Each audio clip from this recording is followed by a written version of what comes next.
السلام عليكم ورحمة الله وبركاته. متابعين الكرام في كل مكان ومتابعين قناة حريف التحليل، حلقة جديدة في قناة حريف التحليل هنتكلم فيها عن تحليلنا لمباراة النادي الأهلي وغزل المحلة اليوم في تمام الساعة 6 مساء في المحلة. هي مباراة لا تقبل القسمة على 2، هي مباراة في ليست صعبة وليست سهلة، مباراة متوسطة للنادي الأهلي. النادي الأهلي لو لعب بجد وروح وطمأنينة في الملعب سيتم تحقيق الفوز. هنتكلم عن كل حاجة، الأخبار وقائمة النادي الأهلي والغيابات واللعيبة وعودة إمام عاشور، هل هيشارك في المباراة ولا لأ.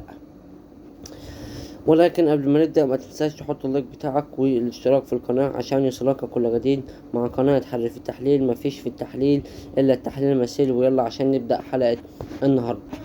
ونبدأ حلقة النهاردة بأول حاجة قائمة النادي الأهلي، واللي شهدت النهاردة وجود إمام عاشور في قائمة النادي الأهلي، ولكن لن يلعب المباراة. إمام عاشور في قائمة النادي الأهلي ولن يلعب المباراة، لأن ريبيرو هيديله نص ساعة تلت ساعة في مباراة بيراميدز، لأن ريبيرو لن يعطي له جزء في هذه المباراة، مش هيديله أي جزء نظرا للمباراة دي هتكون غزل المحلة هيدافع، ففيه التحامات قوية بشكل كبير جدا. مباراة بيراميدز هتكون مفتوحة، مش هيبقى فيه ضغط قوي جدا من الفريقين، فبالتالي ريبيرو شايف الحتة ديت ومش هيدي لإمام عاشور النهاردة في المباراة. أيضا قائمة النادي الأهلي النهاردة شاهدت لأول مرة محمد الشناوي موجود في قائمة النادي الأهلي. بتقول محمد الشناوي في قائمة النادي الأهلي. محمد الشناوي بعد ما خلص عزا والده اتوجه هناك لاستاد المحلة، وريبيرو حط في القائمة، والراجل اتدرب وبنسبة كبيرة هيشارك في المباراة، أو مصطفى شوبير بنسبة كبيرة ممكن يشارك في المباراة. على الجهة التانية النادي الأهلي والتشكيل المتوقع النهاردة، من المتوقع ان ريبيرو يبدأ في حراسة المرمى بشوبير، في الباك اليمين بعد طرد محمد هاني كريم فؤاد، في الباك الشمال عندك عطلة، فانا بالتالي ادفع باحمد نبيل كوكا في الحتة ديت. عندي في قلوب الدفاع بعد اصابة ياسين مرعي وياسر ابراهيم فاشرف داري ومصطفى العنشي. هتقولي مش بيكهام ليه؟ هقولك ان مصطفى العنشي في القدم الشمال، فانا بالنسبة لي بالمباريات اللي لعبها في الودية كان احسن من بيكهام، فألعبه.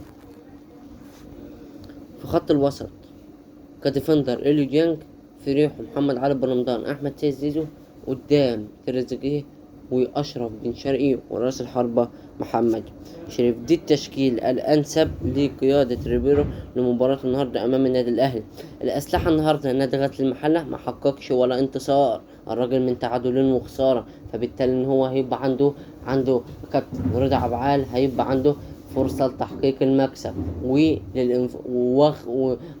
هيبقى عنده فرصة. يعني كلمة فرصة، مش فرصة ان هو يقدر يفوز على، يبقى عنده اللعبة، يبقى عندها حماس لتحقيق اول انتصار في ملعبهم امام جمهور المحلة. رقم 3 أسلحة النادي الأهلي. رقم 1 بن شرقي في مباراة فاركو يقدر يعدي 1 على 1، يقدر ينطلق بالسرعات، يقدر سبرنتات للأمام يقدر يعملها، فدي حاجة مميزة بشكل كبير جدا لبن شرقي يقدر يعمل. تريزيجيه بالمهارة 1 على 1، السرعات، العرضيات. محمد شريف باستلاماته وإجادته للرأسيات والاستلام داخل منطقة الجزاء والتحرك ما بين المدافعين. وسط الملعب بن رمضان هو العنصر الأساسي لديك الآن في وسط الملعب، هو وأحمد سيد زيزو، من خلال التفاهم اللي كان في مباراة فاركو، خاصة في الجون الأول لأحمد سيد زيزو مع النادي الأهلي. شفت الباصات من زيزو لبن رمضان، الاستلامة عرضية بالراس، زيزو جول، فدي برضو حاجة مهمة. ايضا كريم فؤاد اما تحطه في الباك اليمين فانت بالتالي هتلاقي عرضيات احسن ويتقال، لان الراجل في الباك اليمين وبيلعب بالقدم اليمنى. في الباك الشمال احمد نبيل كوكا من العناصر المهمة بشكل كبير جدا، واللي انا بصر عليهم في بداية المباراة.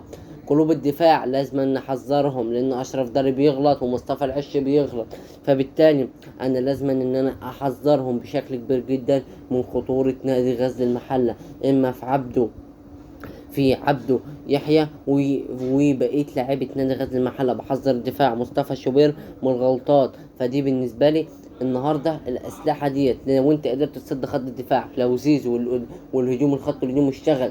الشوط الثاني طاهر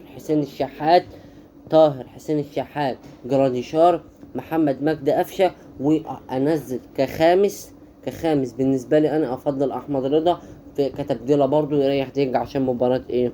بيراميدز. فانا بالنسبه لي هي مباراه ليست سهله وليست صعبه، مباراه متوسطه. ان النادي الاهلي لعب بجد وقوه واجتهاد واداء في منتهى الجمال والروعه وتيكي-تاكا وجماعيه. النادي الاهلي يقدر يفوز في المباراه ديت بسكور عالي. المباراه تكون الساعه 6 وزي على اون سبورت بصوت المعلق محمد الكوالين. كده خلصت حلقة النهاردة. ما تنساش تحط اللايك بتاعك وتحط لي توقعاتك في اسفل التعليقات، وقول لي توقعاتك لمباراة النادي الاهلي وغزل المحله.